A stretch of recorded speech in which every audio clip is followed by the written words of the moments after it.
Check. 1 2 1 2. Today's elimination chamber. What you gonna do? Hey, time to get it.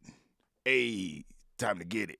It's time for the Blunt Ratings. If this is your first time tuning in, this is how the Blunt Ratings work. We take each show and break them down into 5 categories: matches, promos and backstage segments, storytelling, commentary, and the crowd. For each category, each show can get up to 5 blunts. The average score of those 5 categories stands as the official Blunt Rating. Those are the rules. Now let's get right into tonight's edition of the Blunt Ratings. We want the smoke. Talk to him. We want the smoke. We want the smoke. Come on, Charlie. Smackdown time. Y'all know what it is. Y'all know who it is. It's your boy, Mr. HD, coming live from Studio A. And yeah, man, it's time to get into the Smackdown Blunt Ratings. This is what I sound like after smoking, fat blunt in the morning time. Slowing it down a little bit. What if my voice actually sounded like this? It sounded like... What's going on, everybody? It's your boy, Mr. HD, back with another episode of the Smackdown Blunt Ratings. Today's a big day because Elimination Chamber, the final pay-per-view before WrestleMania. I'm excited. Everybody's excited. About to start searching for my tickets. Try to get one of those good 2-for-1 deals. You know what I mean? Get ready to head down to Texas for Mania this year once again. So, we going to get into these blunt ratings. Look, didn't a whole lot happen on SmackDown. Like, one match took up damn near half the show. A lot of Elimination Chamber build, but y'all know how we go. We going to be right back at noon for the Elimination Chamber watch party, so let me get through this real quick. All right, we had the contract signing that started out the show for the tag team match that's happening between Ronda and Naomi, and they going up against, WWE executive, or what? Not an executive. What do they call it? WWE management, or whatever they call them. Her and Adam Pearce at this point. Sonya Deville, she's teaming up with SmackDown Women's Champion Charlotte Flair, and they had a contract signing for what? I don't know, because it's not for a title. Don't know why they needed to do this, but it's Ronda Rousey and Charlotte. I get it.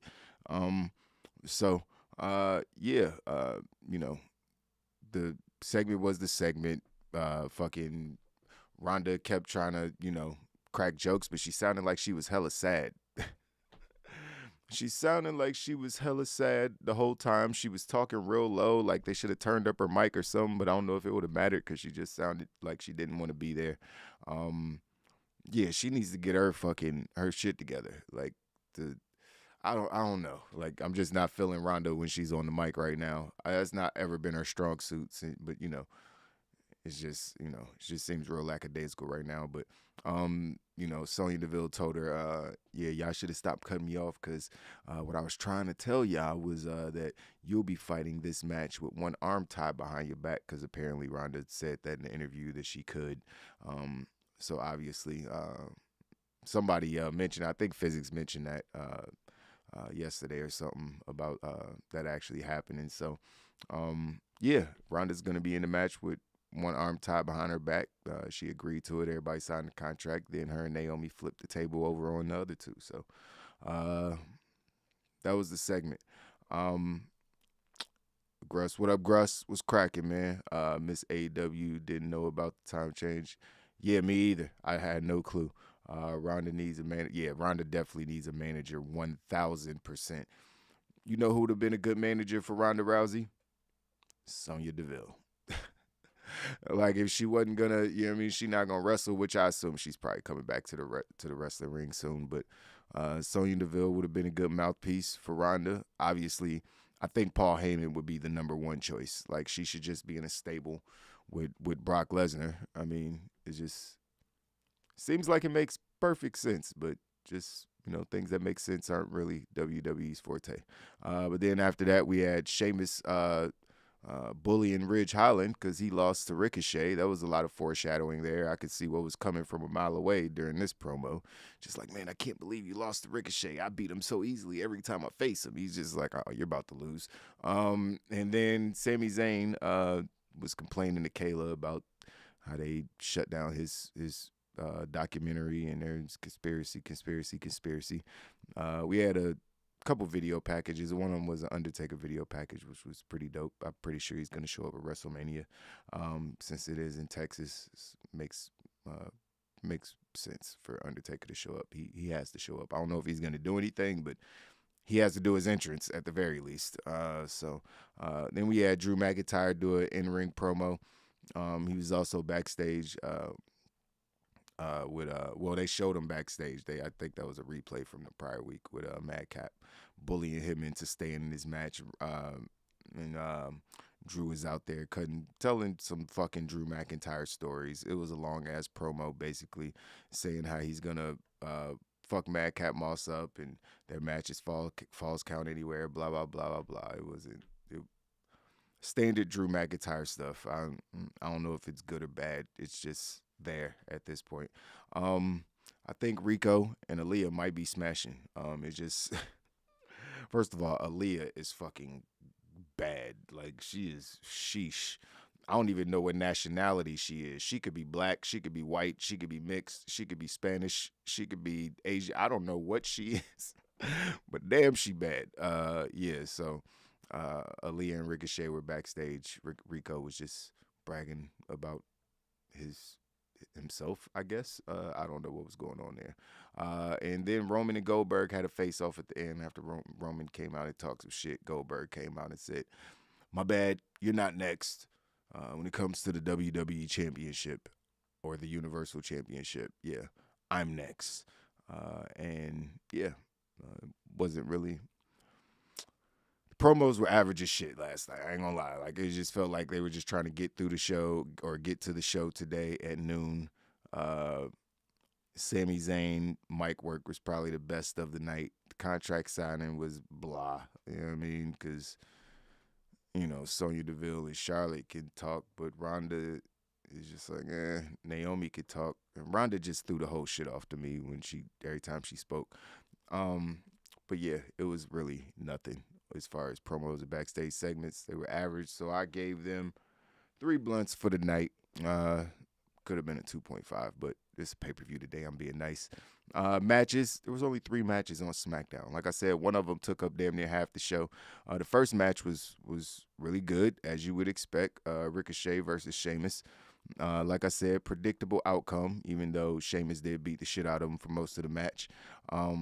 Ridge Holland tried to help Sheamus out by jumping up on the apron and distracting Ricochet, but it backfired, and Ricochet ended up getting the recoil, I guess is what they call it, for the win. So that was the first match. Then Jey Uso beat Ivar. That happened. I think wait a minute, did Jey win that match? I'm high right now. Damn, this weed is good. Did Jey win that match? I can't remember. I remember them walking off with the titles. I think Ivar might have won that match. Man, I was barely watching that shit. But yeah, that match happened. Standard match. I'm honestly, I don't care. I want Viking Raiders to win the titles. I don't want them to win the titles, but I picked them to win the titles, so now I want them to, so I can win my belt back. Then the match of the night, obviously, the main event match, if you will, even though Roman is always the main event of SmackDown. Sami Zayn and Shinsuke Nakamura for the Intercontinental title. And why this wasn't on the pay-per-view? Oh, never mind. I know why this wasn't on the pay-per-view. I already said it before. Sami. But this makes me happy because this is what I said I wanted. This is the only thing that made sense. Nakamura isn't doing anything with the title, hasn't been doing anything with the title. It's just been a prop. Now, the right person has it. These guys went back and forth. They was beating the shit out of each other, too. This was a physical-ass match. But then Shinsuke went for the running knee and rammed his knee into the steel steps, and then it was downhill from there because Sami just went after his knee. Then he just, stood him up and some shit you would do in a real fight. You know what I mean? If you know, you know what I mean? If you know, you know. You know what I mean? You get on the side of somebody, you just, right on the side of their knee, fight over, ACL torn. You know what I mean? It looked bad. I don't think, but and Shinsuke sold the shit out of it. Like he sold it. Like the match ended on just a random, you know what I mean, move. Like nobody expected it to be a pin. He just hit him in the knee and pinned him because Shinsuke was in so much pain he couldn't kick out, and he sold the shit after the match too. They should have threw up the X. That would have been the perfect sell. Like throw up the X, have them come out. You know what I mean? Have the stretchers come out and shit. Then have everybody thinking Shinsuke really tore his shit up. That would have been awesome. You know what I mean? As far as storytelling, but they didn't do that, of course. So I gave matches 3.75 mainly because of that main event. That match was fire. I'm glad Sammy won too. So storytelling. Elimination Chamber, man. As much Elimination Chamber shit, you know, final go home show, but the contract signing didn't really do nothing to move the story forward. Sheamus and Ridge Holland are obviously, there's some cracks there. I like that because I would like to see these two. I mean, why they aren't a tag team, they aren't doing more tag team stuff before they're already breaking them up, I don't know. WWE needs a tag team division. Maybe they want to turn Ridge Holland into a single star, but he'll always feel like Sheamus' little brother, especially standing next to Sheamus, who's much bigger. So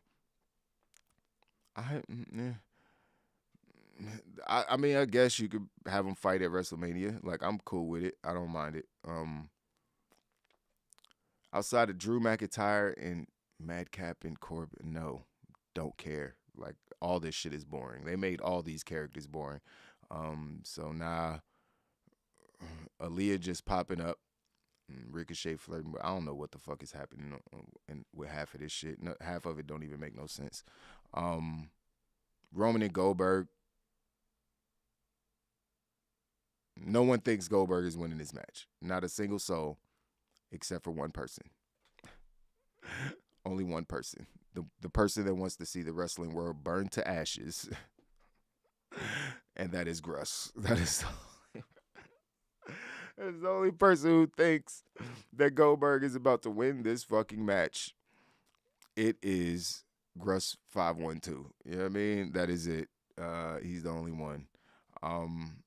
But I obviously know that Roman is going to win and be at WrestleMania. At least I hope. I don't want to see the wrestling world burn. That shit would be, oh my God, it's too early in the day for that. I would need to go to bed, and I got too much shit to do. Man. All right, come on, Roman. Yeah, storytelling. I gave storytelling 3.5 blunts. I think I'm being nice. I gave commentary a 3.5, and I gave the crowd in New Orleans 4.25 because they was on fire last night. It's not like Mardi Gras season. Or is it? Is that what's going on in New Orleans? It's Mardi Gras, ain't it? Because I seen a bunch of people posting about Mardi Gras, and it is February. I just thought about that. So I think that might be going on down there. That's why the crowd was so excited. They was doing the Saints chant during Paul Heyman's promo. It was loud as hell. So the crowd was hot last night. So they get the highest score of the show. The show overall is going to get 3.6, which is a silver blunt. Pretty good show, man. Pretty good show. It wasn't anything great though. It's pretty good. Nothing great. Yeah, Jay, I agree. Roman is definitely winning. Jay, send me our picks too, so I can have them during the show. Did I watch Bel Air yet? Not yet, bro. Not yet. I'm gonna check it out soon. I got a crazy, hectic life right now. If only I had the time to.